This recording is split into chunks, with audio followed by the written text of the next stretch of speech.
Λοιπόν, φεύγουμε από το μαγαζί, σουλατσερία λέγεται αυτό το είδος μαγαζιού. Φάγαμε, σκάσαμε και για όλα αυτά, παιδιά, δώσαμε μόνο $266, plus το service, άρα άλλα 40, $300 όλο αυτό.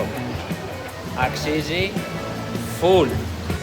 Επόμενος προορισμός Μυραφλόρες, θα σας δώσω στο part 3. Καλή συνέχεια.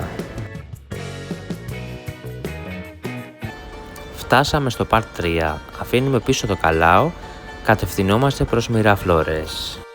Είμαστε στην παραλιακή λεωφόρο που λέγεται Κώστα Βέρντε και έχει υπέροχη θέα τον Ειρηνικό. Είναι ιδανική για περπάτημα, ποδηλασία και γενικά έχει διάφορες δραστηριότητες και εγκαταστάσεις.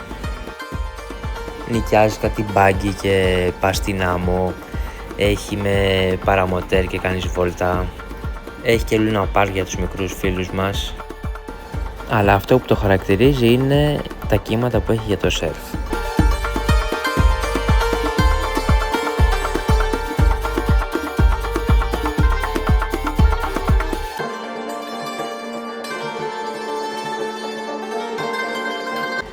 Πάμε να κάνουμε μια βόλτα στο πιο διάσημο μολ που είναι χτισμένο πάνω στα βράχια και λέγεται Λαρκομάρ. Παρκάραμε τα αμάξι, φτάσαμε στο μολ και πάμε να δούμε την καταπληκτική θέα.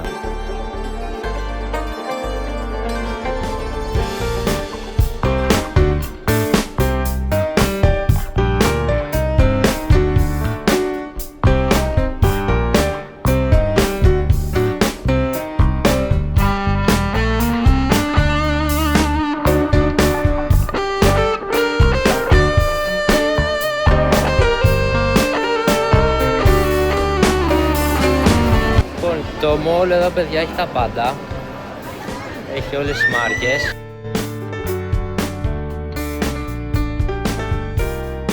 Και έχει και ωραία θέα από εκεί πέρα, λογικά κάπου. Πάω να δω.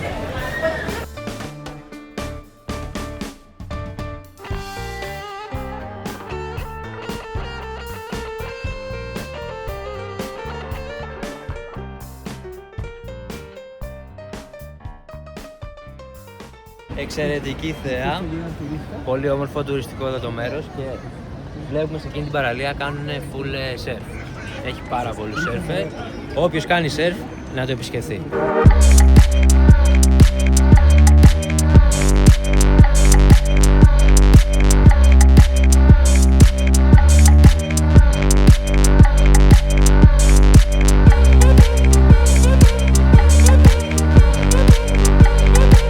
Ένα πέρασμα από τον εμβληματικό φάρο κατασκευής του 1900 με ύψος 22 μέτρα.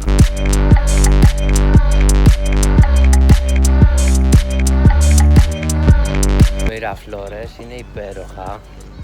Ξεκινάει τώρα και σουρουπώνει, οπότε λογικά θα είναι πιο μαγικά έτσι το βράδυ. Αλλά είναι πολύ τουριστικό, έχει πάρα πολύ κόσμο.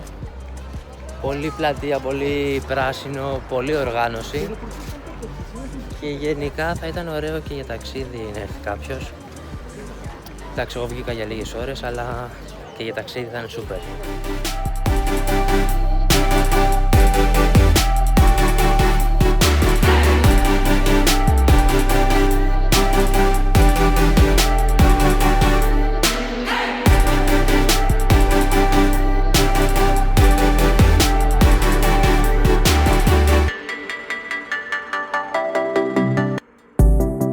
Μία γεύση από το μόλ όσο σουρουπώνει, πιο αργά το βράδυ θα είναι μαγικά.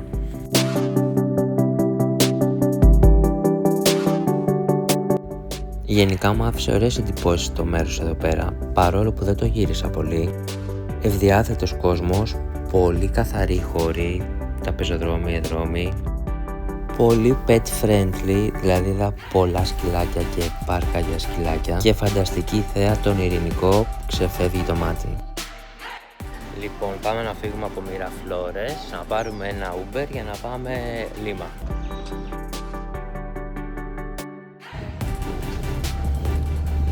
Πήραμε το Uber μας και πάμε τώρα στην κεντρική πλατεία της Λίμα να δούμε πώς είναι.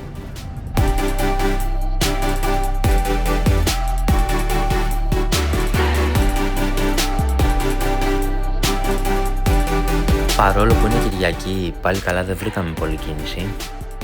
Φτάνουμε Λίμα, όπως και στο τελευταίο βίντεο που θα είναι η Λίμα και επιστροφή στο καράβι. Τα λέμε εκεί.